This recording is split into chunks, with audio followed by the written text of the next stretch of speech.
سنی کہتے ہیں کہ ہم نے اپنے امام سے پوچھا ہے، ہمارے امام نے کہا ہے، ابو حنیفہ نے کہا ہے کہ باندھتے تھے، شافعی نے کہا کہ باندھتے تھے، حنبل نے کہا ہے باندھتے تھے، امام مالک نے کہا تھا کھولتے تھے۔ امام مالک کے ماننے والے آج بھی کھول کے نماز پڑھتے ہیں۔ امام مالک کہتے ہیں کہ کھول کے پڑھتے تھے، 3 امام کہتے ہیں کہ باندھ کے پڑھتے تھے۔ ہم نے مذہب جعفریہ سے پوچھا، شیعوں سے پوچھا کہ تم بتاؤ تم نے طریقہ کہاں سے لیا؟ اس نے کہا ہم نے امام جعفر صادق سے پوچھا۔ ہم نے کہا جی امام جعفر نے کس سے پوچھا؟ اس نے کہا جی انہوں نے اپنے باپ امام باقر سے پوچھا۔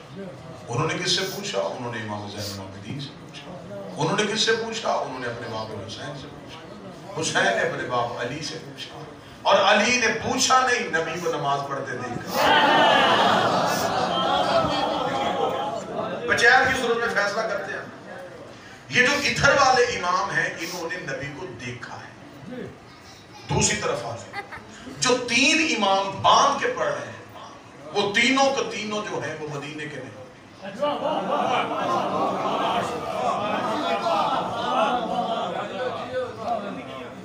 ان میں سے 2 امام کوفہ کے ہیں، ایک بصرہ کا ہے۔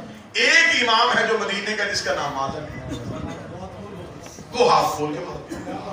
اس کا مطلب ہے کہ مدینے والی نماز جو تھی وہ ہاتھ کھولنے والی نماز۔ لہٰذا یہاں لڑائی جھگڑے کا مقصد نہیں ہے، مقصد ہے حق تک پہنچنا۔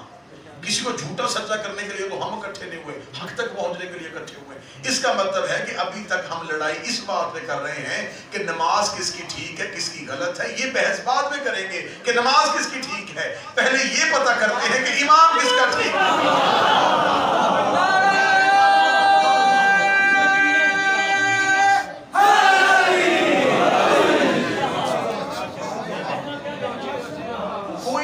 اصل میں ہمارے ہاں مسلمانوں میں اختلاف اس لیے آیا کہ ہمارے ہاں ضد آ گئی، ضد چھوڑنے کے لیے کوئی تیار ہی نہیں، اور ضد کا کوئی اس کے لیے جتنا مرضی آیتیں پڑھو حدیثیں پڑھو، جب جن بندوں نے نبی کے سامنے بیٹھ کے ضد رکھی، میں ہوں کہ میری تقریر سے بندے ٹھیک ہو جائے۔ اب ہوا کیا ہے؟ شیعہ سنی موضوع پسند ہے یہ شیعہ سنی فرقے بنے کیوں؟ دیکھیں میں یہاں تقریر کرنے کے لیے آیا، اتنا دور کا سفر کرنے کے لیے آیا، اور میرا خیال ہے کہ میری جتنی خطابت کی زندگی میں ہے کچھ ہی سفر ایسے ہوتے ہیں جو بہت دور کے لگتے ہیں، ان میں سے یہ بھی ایک ہے کہ یہ بھی گاؤں آنے کا نام لے ہی نہیں رہا تھا۔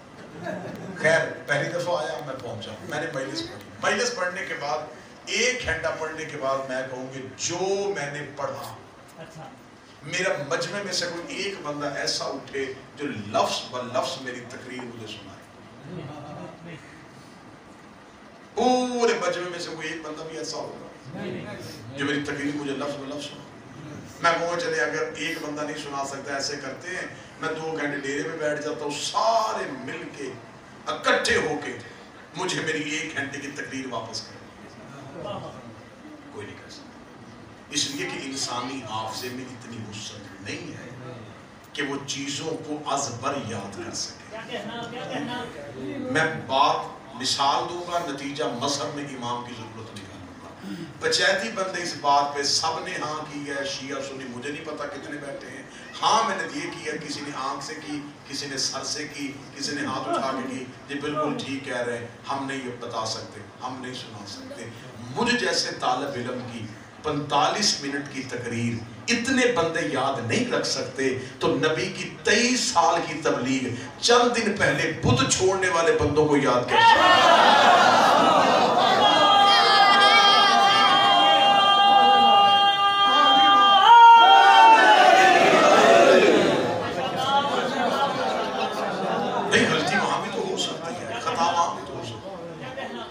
چیزوں کو یہ ساری مثالیں جوڑتے رہیے گا، آخر میں گلدستہ بنا کے آپ کو نتیجہ دے دوں۔ میں مجلس پڑھنے کے لیے آیا تو میں نے جب تقریر شروع کی، یہ مجھ سے پہلے جو مولانا صاحب پڑھ رہے تھے، میں بالکل ان کے آخری جملوں میں آیا، مجھے نہیں پتا کہ وہ کیا پڑھ رہے تھے، انہوں نے تقریر شروع کہاں سے کی، کیا پڑھا، جب میں تھا ہی نہیں تو میں کیسے بتا سکتا ہوں؟ ان کی تقریر وہ بندہ سنائے گا جو موجود تھا۔ میں اپنی تقریر کا ذمہ دار ہوں، مجھے ان کی تقریر کا پتہ ہی نہیں، میں نے سنی ہی نہیں، انہوں نے کیا پڑھا۔ تو اس کا مطلب ہے کہ ان کی تقریر جس بندے نے سنی ہے وہ گواہی دے گا۔ میری تقریر میں 5 منٹ کے بعد کچھ لوگ آئے، کچھ 10 منٹ کے بعد آئیں گے، کچھ 30 منٹ کے بعد آئیں گے، کوئی ایک آدھ بندہ 40 منٹ کے بعد آئے گا۔ اب 40 منٹ کے بعد جو بندہ آیا ہے اس سے میری اگلی 40 منٹ کے بعد والی تقریر یاد ہے، اس سے پہلے والی کا نہیں۔ اس سے کوئی بندہ کہے کہ تو تقریر پوری سنا تو وہیں سے شروع کرے گا جہاں سے میں آیا، کہ یہاں سے میں آیا تھا، یہاں سے میں بیٹھا تو یہاں سے پوری تقریر کرا، کیونکہ وہ آیا ہی 40 سال کے بعد۔ تو جو 40 سال کے بعد صحبت رسول میں آیا اسے 40 سال کے بعد والا دین تو پتا ہے، 40 سال سے پہلے والا دین نہیں پتا۔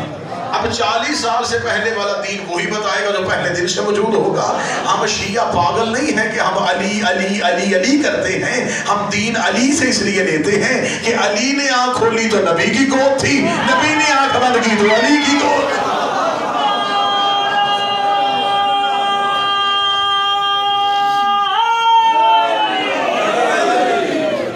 جس نے ایک لمحہ بھی نبی کو نہیں چھوڑا، اصل دین ہمیں وہ دے سکتا ہے۔ صحابی آئے ہیں، صحبت میں بیٹھے ہیں، نبی کے ساتھ انہوں نے ایک وقت گزارا ہے، ان کی عزت ہے، اطاعت نہیں ہے۔ جملہ اپنے سروں سے گزار دیا نا، پھر جملہ واپس لے کے پھر دینے لگا۔ صحابہ کی عزت ہے، اطاعت ہے۔ اہل بیت کی صرف عزت نہیں،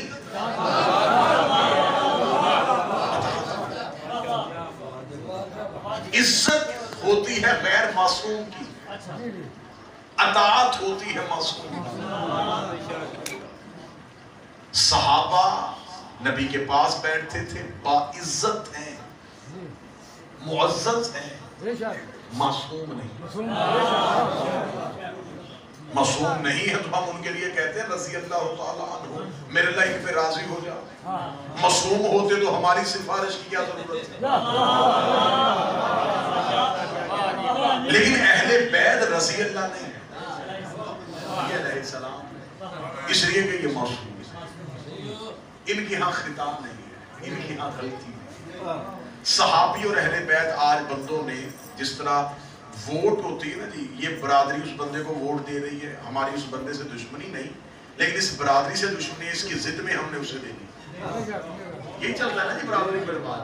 ایسے ہی بالکل بعض بندے کہتے تھے اہل بیت کو شیعہ مانتے ہیں، لہٰذا ہم نے شیعوں کی ضد میں صحابہ کو اتنا بڑھا دینا ہے۔ شیعوں کی ضد میں، اہل بیت سے ضد نہیں ہے، شیعوں کی دشمنی میں ہم نے صحابہ کو بڑھا دینا۔ بھئی آپ برابری کرواؤ، لیکن پہلے صحابہ سے تو پوچھو، وہ تو خود اہل بیت کی برابری نہیں کر رہا۔ صحابی اور اہل بیت میں ایک جملے میں مجھے کوئی کہے فرق سمجھا تو اس سے بہتر جملہ میری خطابت میں ہے ہی نہیں۔ جو نبی سے پیار کرتے تھے انہیں صحابی کہتے ہیں، جن سے نبی پیار کرتا ہے انہیں اہل بیت کہتے ہیں۔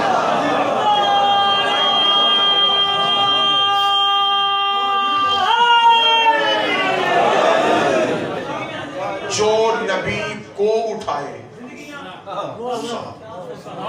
جن کو نبی اٹھائے، صحابی کوثر پی سکتا ہے،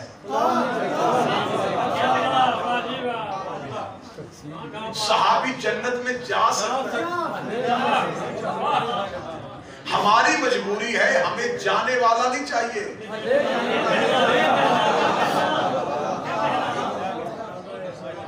لہٰذا مذہب میں امام کی ضرورت یہ ہے کہ امام اسے بناؤ جس میں غلطی کی گنجائش نہ۔ ہم دین 12 اماموں سے اس لیے لیتے ہیں کہ ادھر غلطی کی گنجائش نہیں۔ جو پہلے نے حلال کیا وہ 12 تک حلال، جو پہلے نے حرام کیا وہ 12 تک۔ جب ہمارے پاس آل محمد موجود ہیں تو سرداروں کے ہوتے ہوئے نوکروں کی اطاعت کی۔